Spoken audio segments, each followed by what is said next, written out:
So here's the thing. What's the whiplash? Is there whiplash? Did you just get T-boned? What's the deal in the market today?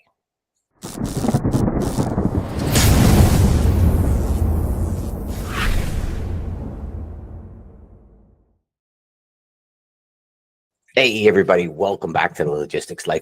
Dean, interesting combo today. So I know we've got export numbers coming in.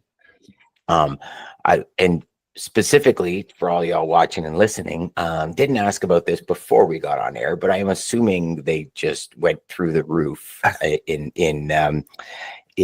speculation of the tariffs hitting prior to the 30 days off. I know I sent you an article this morning about tech and logistics and how tech and logistics is skyrocketing. Every 30 days, these tariffs get put off. The tech markets boom. I think there was like a $16.1 billion investment last year in and here's the interesting thing. It was down 75%. Right. So 16.5 and then down 75%. Yeah. That, I mean, you think about those numbers and it's crazy. Yeah. So what do we see, my man? This is the whiplash, right? It's a bit like on the political spectrum, the whiplash that we're seeing, this readjustment or realignment. And that's a global phenomenon. That's not just a US thing. But in the freight market, that's what you're seeing is this extreme volatility where people are, remember we talked about the pandemic, the bullwhip effect, which is where a small change in one part of the supply chain results in a massive, bullwhip effect further down the supply chain, almost like an overreaction. And Dan, we talked about it during the pandemic where people were pulling in imports from overseas. Remember, logistics companies, 3PLs, freight forwarders were hiring their own ships to bring in containers one way from Asia, hiring their own ships because they couldn't get space on it. Then we ended up with these, what they call bloated inventories that took us a year or so to work down. Well, we're back there again. So this overreaction bullwhip effect has caused a lot of shippers to move freight ahead of the tariffs on both directions, cross-border, US, Mexico, Mexico, US, and in your country. So we're seeing this bullwhip effect, which creates volatility, but for you, it's probably creating a lot of opportunity because people need to readjust their supply chains and move inventory and find capacity. So in some senses, volatility is good for us in the spot market in particular, but for shippers, it doesn't help because you talked about excess inventories last week.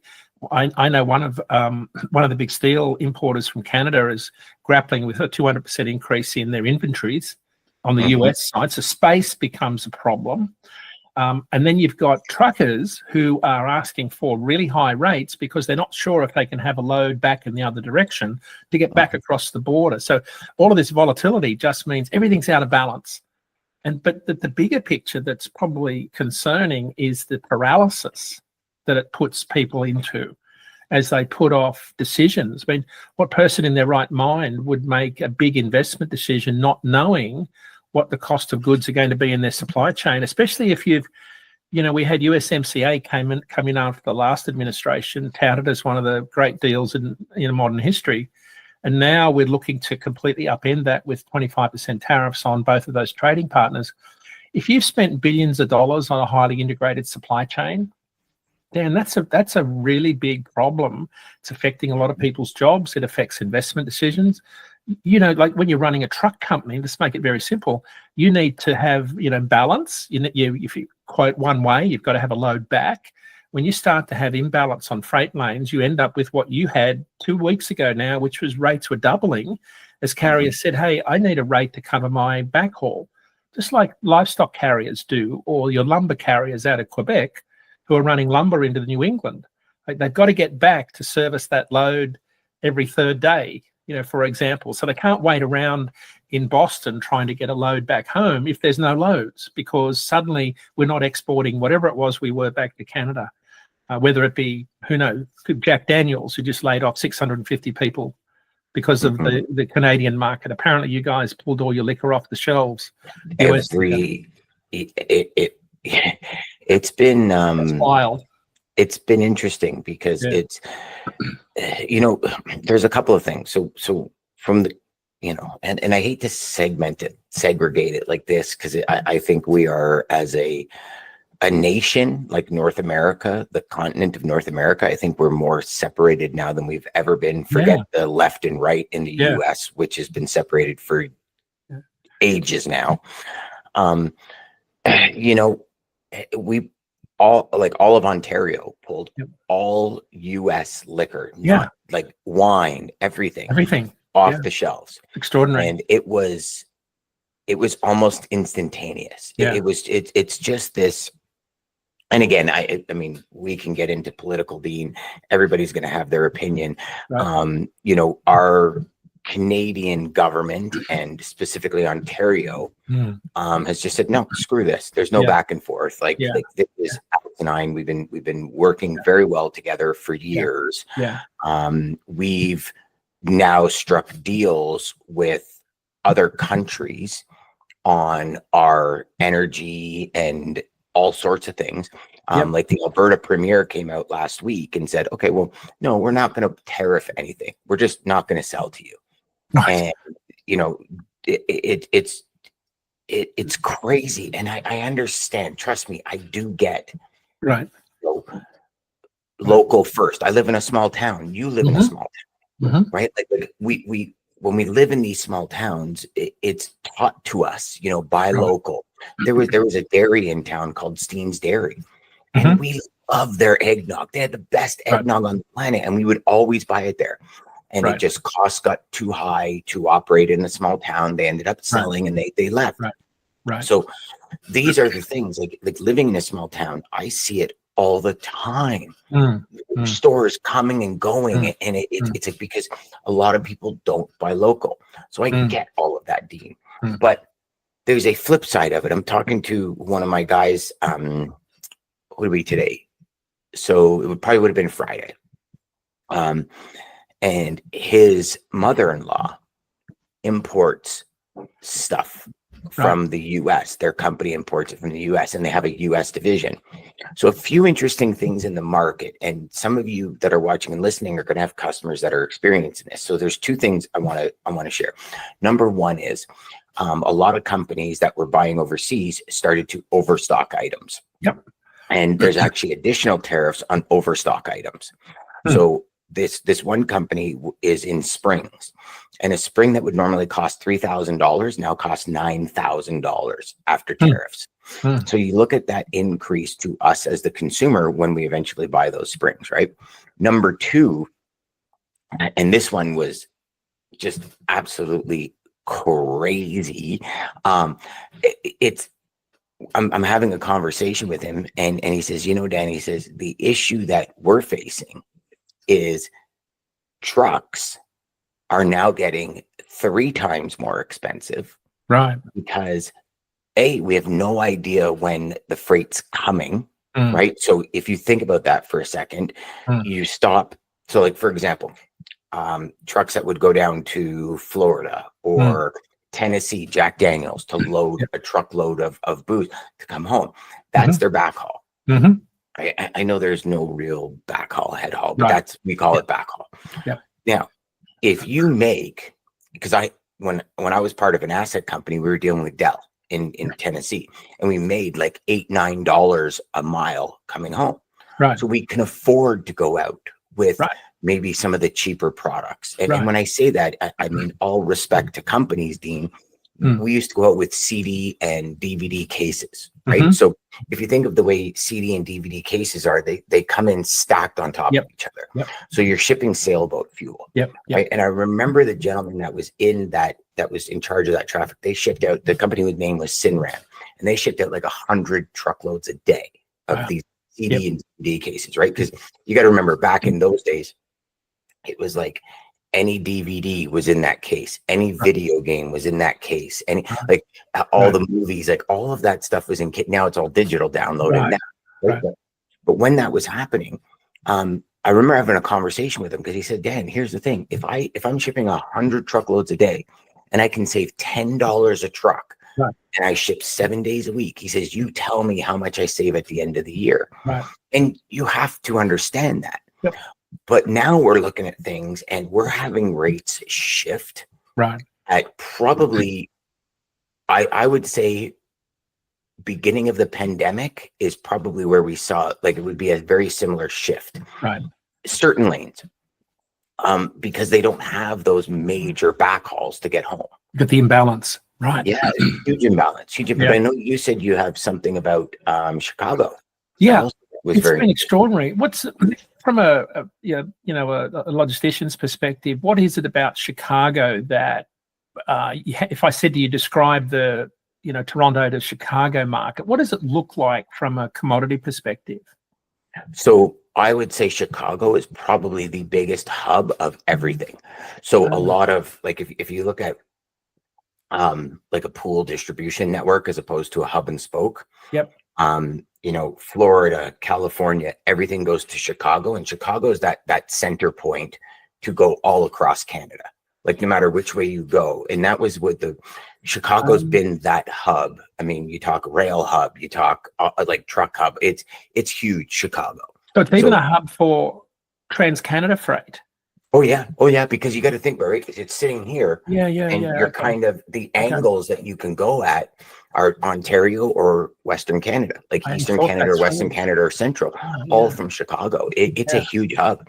Okay. I mean, we used to bring line hauls into Chicago. Like if you look at like Frontier Supply Chain, all of these major companies, they have huge facilities in Chicago. So they'll do all line haul in US or rail to their hub. And then they'll like consolidate a Canadian load going to Vancouver, going to Calgary, going to Edmonton, and then they just go and they just come right across Canada. Yeah. So that would explain what we're seeing in the rates then on that particular lane, because it's kind of a standout lane.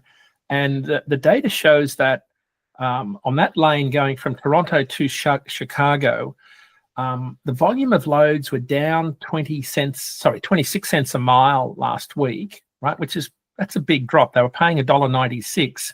And Dan, for context, $1.96, if I take out the pandemic, which in a data sense was kind of a 1 in a million years type deal, not that many, but it's kind of an outlier when you look at the data. But at $1.96 on, this is ex-fuel, that's the highest rate. That's even higher than March of 2018 when the market was starting to take off.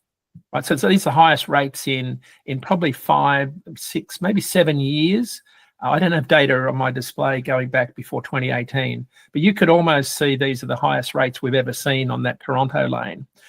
So if rates went on that lane, volumes dropped 20% because, and they were up 11% month over month. So post March 4, volumes dropped right off after shippers moved all their volume into Chicago to avoid the tariff.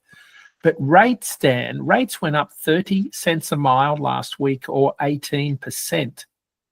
So volumes down 20, rates up 18%. So you've got this big distortion in the market. And I think if I look at the opposite direction, there's a similar effect that is not as pronounced, but it talks about the imbalance of freight and what carriers are looking for from a rate perspective. Volumes were down 3% going from Chicago back. Hang on, let me get that right. I'm going to pull that up my screen. Just I go Chicago. Let me just make sure I got this right here. Toronto. I want to look at Chicago. It's the biggest market in that area. And if we go to Chicago to Toronto, again, it's a pretty big lane. It's not as big as Chicago, Minneapolis, but Chicago back to Toronto, Dan, volumes were down 2% last week. But get this, they were up 120% in the last month. Yeah. But, I mean, Dan, this is extraordinary. Rates per mile are up $1 per mile in the last month, or 55%. Last week, they're up 20 cents a mile, or 8% in the last week. So rates up 8% on a 2% decrease in volumes from Chicago back to Toronto. But that's an incredible distortion in rate movement and volumes, because it just tells you that even though volumes dropped, capacity was still very, very tight. And that's essentially a regional lane. Like, Dan, what's that, a few hundred miles? Like, that's I mean, you probably couldn't do it in a day, like a round trip in a day because of traffic and the cross-border, but that's an extraordinary level of volatility in rates in that market. So you could see that, and that I've seen it on some other markets, but we didn't see it on the southern border. This is this is, the southern border is warehouse to warehouse. You get long haul Mexican trucks come into a warehouse, and then a dray carrier takes across the border into the 25-mile free trade zone, goes into warehouses, and then it's not necessarily a spot market play by a US carrier, but a lot of it gets handled by the contract freight market to all states. The Canadian side of the border is very different, because you've got US and Canadian carriers doing cross-border freight, unlike the southern border. So it was a much bigger spot market disruption in terms of the tariff impact on the trucking industry, but in particular on some lanes. Then flatbed steel, like from Toronto to the Ohio River Valley, they're the highest I've ever seen at $3.20 a mile, like just extraordinary rates, and carriers reporting some of their best volumes. It just tells me that the whiplash effect to these tariffs has created a lot of volatility in the market. But then you say, well, what are we going to hold the rest of the year? If we've just moved so much freight in the first 2 months, what does that mean for peak season later on in the year? And I think Jason Miller said it very well yesterday. He said carriers should be preparing for a worst case scenario in terms of what shipping looks like, because this is an important, the second quarter when we get into spring is a very important one from a profit generating perspective. But we've got this phenomenon going on now where we've got this big inventory build going on, especially cross-border. I think it affects Canada more than anything, but we've also got a massive build-up of imports coming in to avoid the tariffs from Asia. We just had I'm going to say the biggest January import level ever. Yep. Right? So, Dan, it was even bigger than the February 2022. Remember, February 2022 was, I think, before we got into the mask mandate problem, but it was also when we had the most number of container ships tied up at anchor off Los Angeles. Right. So it was kind of the peak of the pandemic supply chain disruption period. So we just had volumes come in, extraordinary level of import volume that's coming in, that's probably sitting in warehouses now. It was the highest level of imports going back then. If I go back and look at the February's back in time, so if I go back to 2015 and look at the month of February, how many come in, they were 26% higher than the monthly average of February back to 2015. Because February is typically the low point on the annual shipping calendar from Asia, because of Chinese New Year closed down at the end of January. But normally when you look at a line chart, February is always the low point in the year, and then volumes kind of pick up. But here we are starting off February in 2025 with the highest volume of containers coming in ever. And what that means is that freight is sitting somewhere on a train, in a warehouse, and it's waiting for demand, which is becoming increasingly uncertain as we get into this. What's the impact of tariffs? What will they be? How will they impact their business? Dan, you and I talked about this maybe just after the election. It felt like people were going to hit the pause button, right? Because remember I said on the show, we want to see what campaign rhetoric turns into in terms of policy. Well, here we are with policy being developed on the fly, and no one's really sure what that policy is going to look like. But Canadians have said, you know what? And your book behind you, Sell Like Crazy, I bet talks about trust. Yep. Right? Because when you talk about this a lot when you were talking training new brokers, right, and teaching them new 3PLs and logisticians how to build partnerships with customers. It's predicated on trust. Now, if you don't have trust with your best trading partner, I could see Canadians who are very, very, what's the word I'm looking for? I think they're a very tight-knit country. Like Canadians are different than Americans for lots of reasons, but I think they've galvanized and said, you know what, if we can't trust you, we have to protect ourselves. And that's why you've said, I guess the point I'm trying to make here is, change is long term now. I think you can't just say, oh, well, let's turn the tariffs off and we'll go back to normal. No, I don't think Canadians will go back to normal. I think there's been some long-term damage to cross-border supply chains between Canada and the US, because you're already talking about finding new markets for things you used to sell to America.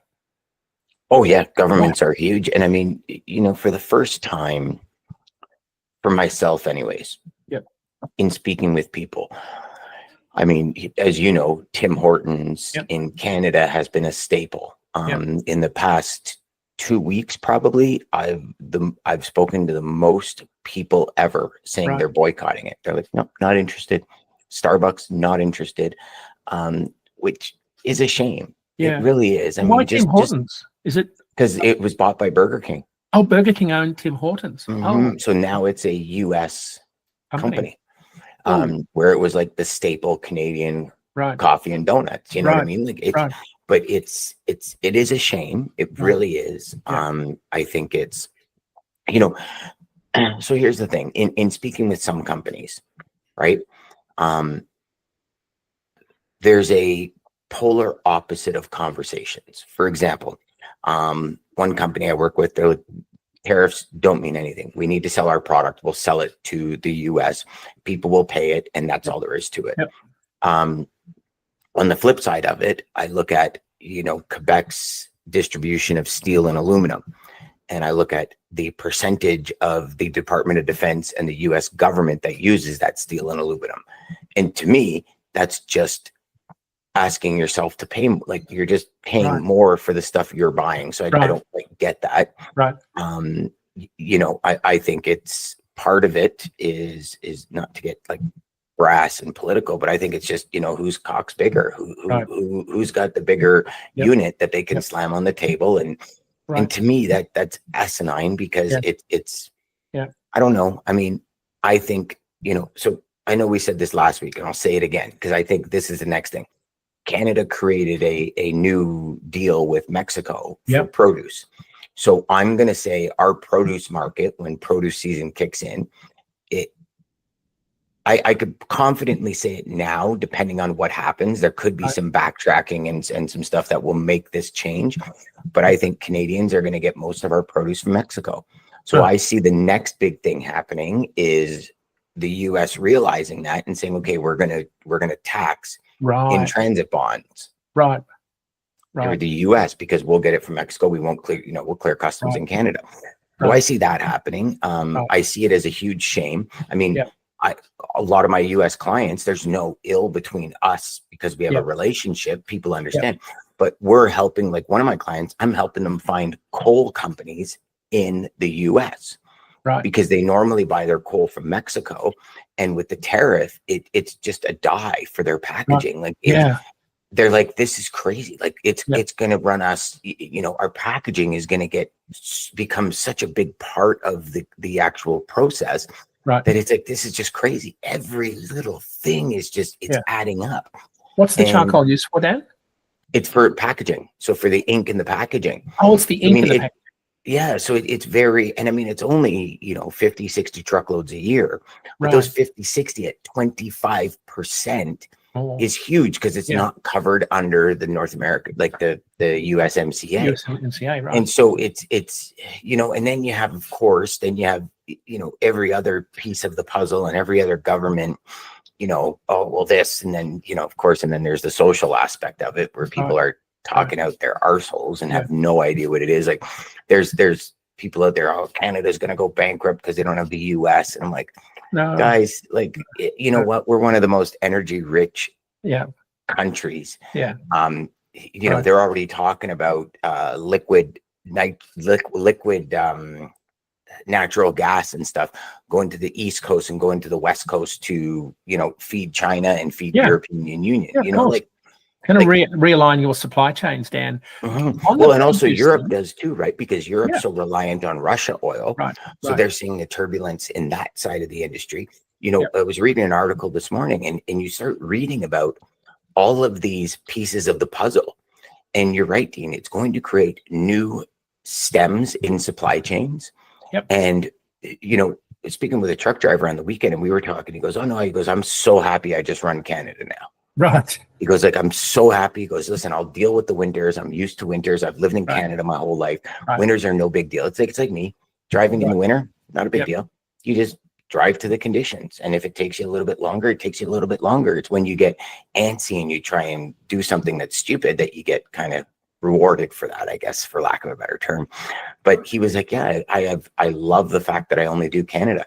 Right. And the fact is, we will, just like the US, if God forbid this happens, there's going to be companies in the US that are not happy, like Jack Daniels. Maybe in the end, they're not happy that we pulled the booze off their shelf. And maybe in the end, you won't see Jack Daniels, or you'll see twice the price of Jack Daniels on the shelves of the liquor stores.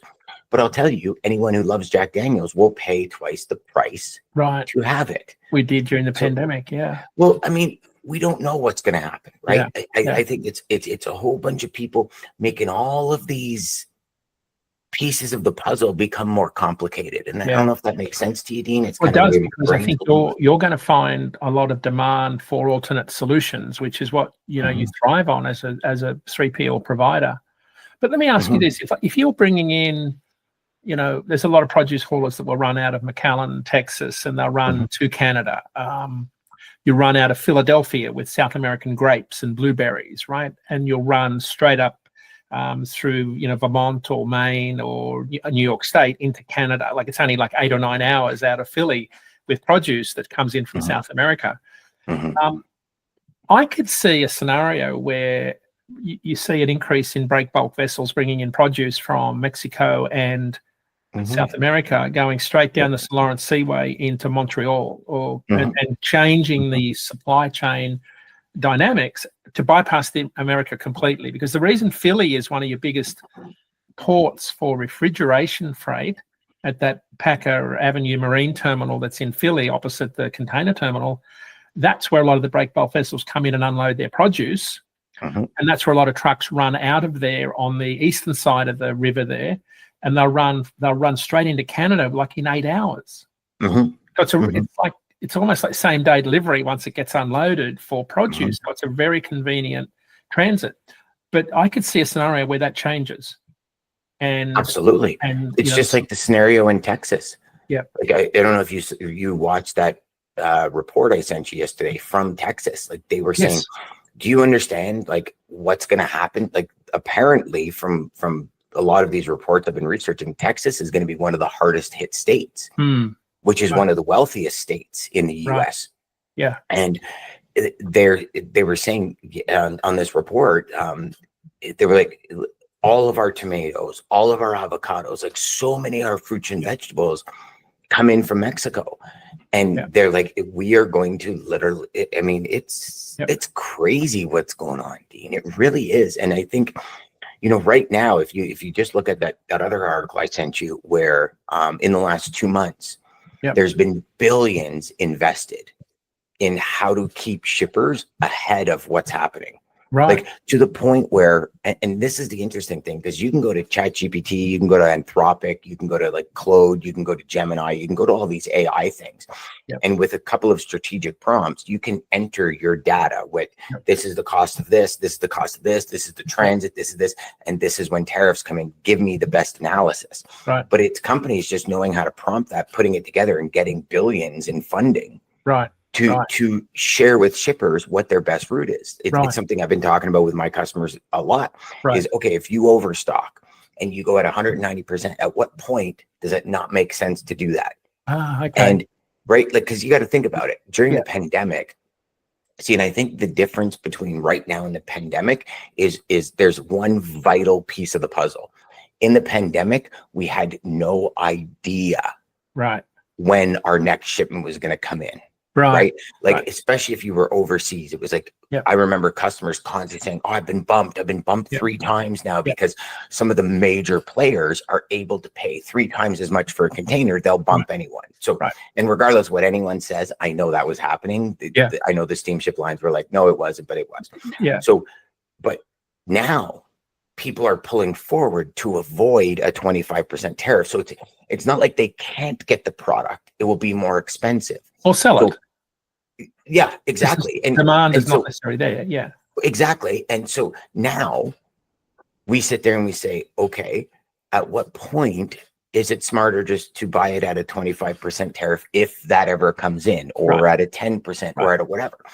And I think this uncertainty hits everyone regardless. I mean, just look at the stock market. Perfect example, right? There's so much uncertainty. Nobody knows what's going to happen. We can do the best analysis, and we, based on educated guesses, I guess. Yep. Like nobody knows. But you look at Berkshire Hathaway. Yep. There's a report that came out today about Warren Buffett. Yeah. And in October, he started selling billions in stock, including companies like Apple and and so they're, you know, he's, you know, he's been coined that genius again, whereas October till now, everybody's been going, what is he doing? He's crazy, because stock markets were awesome. Things were happening. There was like, you know, there was all this political rah, and it was like, and he's like, no, I'm going to pull everything out. And so Berkshire Hathaway is sitting as one of the most cash rich companies in the world right now because of what Warren Buffett did. Then it's the same as not trying to time the market, leave a little bit for the next person, not trying to sell at the peak. It's very, very clever, because if you try and time those markets, invariably you're going to miss the timing of it. He's very astute. But I think for all of us, Dan, this is a case of expect the best, but I think prepare for the worst.